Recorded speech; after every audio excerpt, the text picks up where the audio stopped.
জানিয়ে দিব এই মুহূর্তে হাতে পাওয়া গুরুত্বপূর্ণ আপডেট বাংলা সংবাদের শিরোনাম। শুরুতেই থাকছে দোকানের ডিজিটাল স্ক্রিনে বাংলাদেশ ছাত্রলীগ জয় বাংলা জয় বঙ্গবন্ধু। এদিকে রামরি দ্বীপে জান্তার বিমান হামলায় 40 বেসামরিক মানুষ নিহত। আরও জানাবো ভারত ও তালেবান সরকারের বৈঠক, যেসব বিষয়ে আলোচনা হলো। এবারে জানিয়ে দিব জুলাই বিপ্লবের ঘোষণা 15 জানুয়ারি নাও হতে পারে বলছে উপদেষ্টা মাহফুজ। আরও জানাবো জিয়া অরফানেজ ট্রাস্ট মামলা আপিল শুনানিতে নির্মমতার বর্ণনা দিয়ে কাঁদলেন বেগম খালেদা জিয়ার আইনজীবী। সব শেষে জানিয়ে দিব দায়ের কোপে যুবলীগ নেতার হাতের কবজি বিচ্ছিন্ন। শুনছিলেন হাতে পাওয়া আপডেট সংবাদের শিরোনাম, এবারে বিস্তারিত। তবে তার আগে অনুরোধ রইল ভিডিওটিতে একটি লাইক দিন এবং কমেন্ট করে জানিয়ে দিন ভিডিও সম্পর্কে আপনার মূল্যবান মতামত। আরও জানিয়ে দিন ভিডিওটি কোথা থেকে দেখছেন বা কোন জেলা থেকে দেখছেন। দোকানের ডিজিটাল স্ক্রিনে বাংলাদেশ ছাত্রলীগ জয় বাংলা জয় বঙ্গবন্ধু।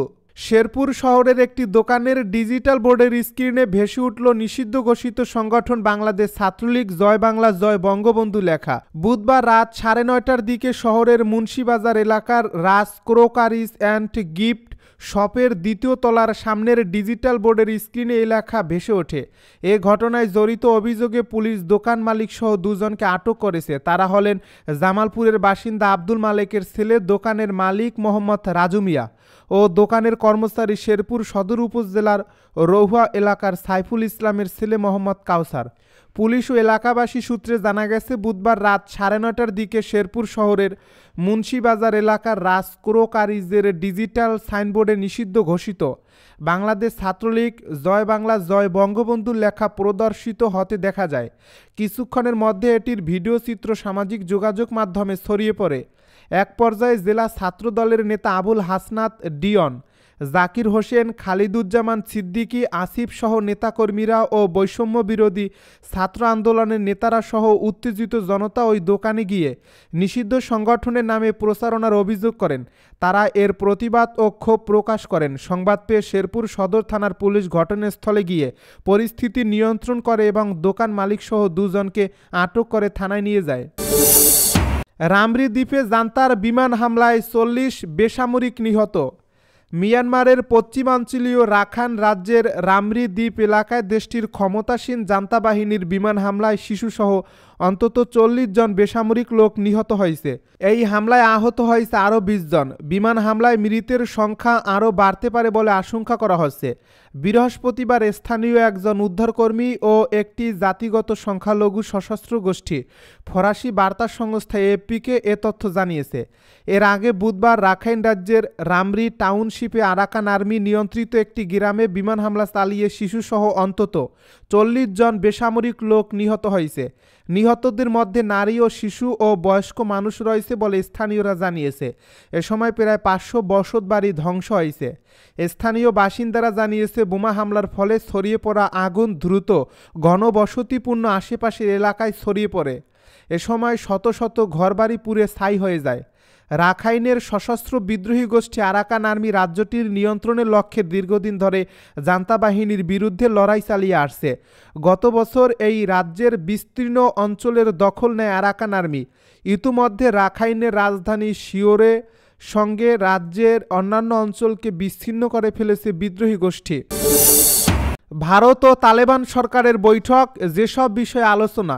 সংযুক্ত আরব আমিরাতের দুবাইয়ে তালেবান সরকারের প্রতিনিধি দলের সাথে বৈঠক করেছে ভারতের প্রতিনিধি দল। সেখানে পারস্পরিক সম্পর্ক সম্প্রসারণ এবং ইরানের সাবাহার বন্দরের মাধ্যমে বাণিজ্য বাড়ানোর বিষয়ে আলোচনা হয়েছে। তালেবান 2021 সালে আফগানিস্তানের ক্ষমতায় আসার পর নয়াদিল্লি ও কাবুলের সর্বোচ্চ পর্যায়ের 2 কর্মকর্তার মাঝে বুধবার ওই বৈঠক অনুষ্ঠিত হয়। তালেবানের পররাষ্ট্র মন্ত্রণালয় এক বিবৃতিতে জানিয়েছে দিল্লির সাথে সর্বোচ্চ পর্যায়ের বৈঠকের পর তারা ভারতকে গুরুত্বপূর্ণ আঞ্চলিক ও অর্থনৈতিক অংশীদার হিসাবে দেখছে। বুধবার দুবাইতে তালেবানের ভারপ্রাপ্ত পররাষ্ট্রমন্ত্রী আমির খান মুত্তাকিরের সাথে বৈঠক করেন ভারতের পররাষ্ট্র সচিব বিক্রম মিশ্রি। আফগান পররাষ্ট্র মন্ত্রণালয় আরও জানিয়েছে ভারত আফগানিস্তানের সাথে সম্পর্ক সম্প্রসারণ এবং ইরানের সাবাহার বন্দরের মাধ্যমে বাণিজ্য বাড়ানোর বিষয়ে আলোচনা করেছে। ভারত তার প্রতিদ্বন্দ্বী পাকিস্তানের করাচি এবং গোয়াদার বন্দরকে পাশ কাটিয়ে পণ্য পরিবহনের জন্য চাবাহার বন্দরের উন্নয়নে কাজ করছে।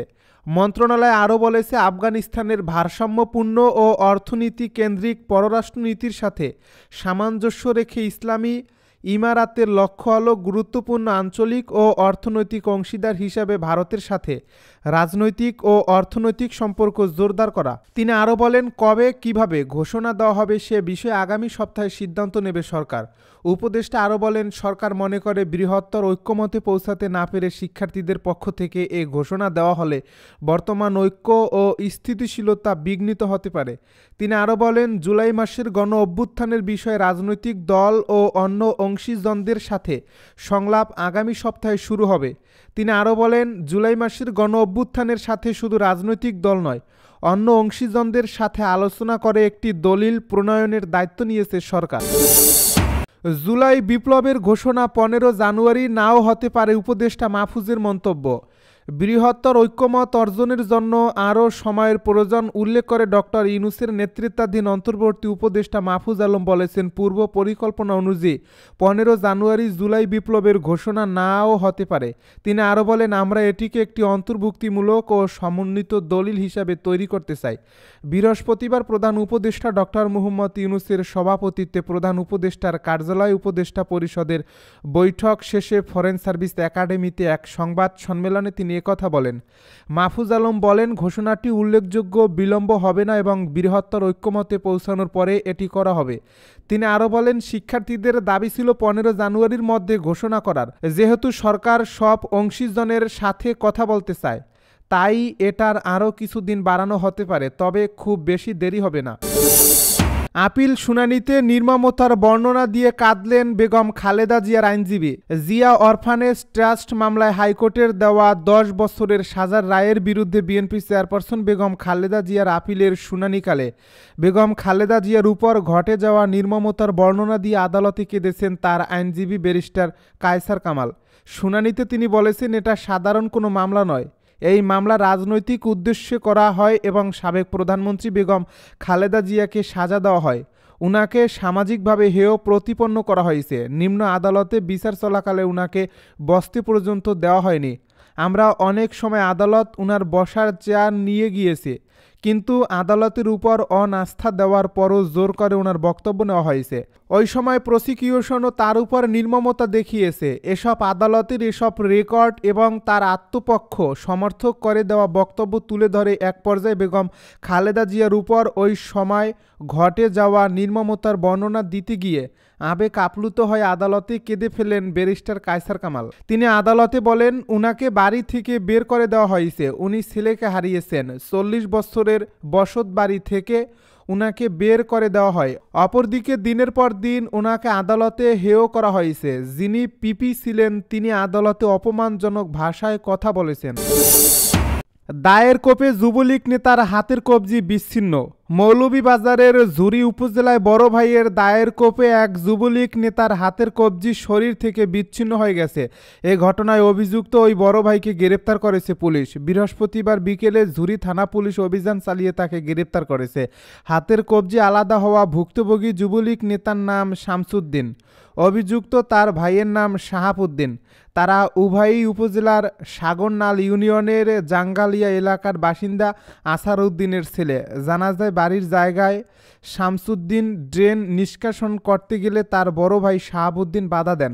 এতে তাদের দুই ভাইয়ের বাধা বিপত্তিতে মারামারি লেগে যায়। এক পর্যায়ে বড় ভাইয়ের দায়ের কোপে তার ছোট ভাই যুবলীগ নেতা শামসুদ্দিনের হাতের কবজি শরীর থেকে বিচ্ছিন্ন হয়ে যায়।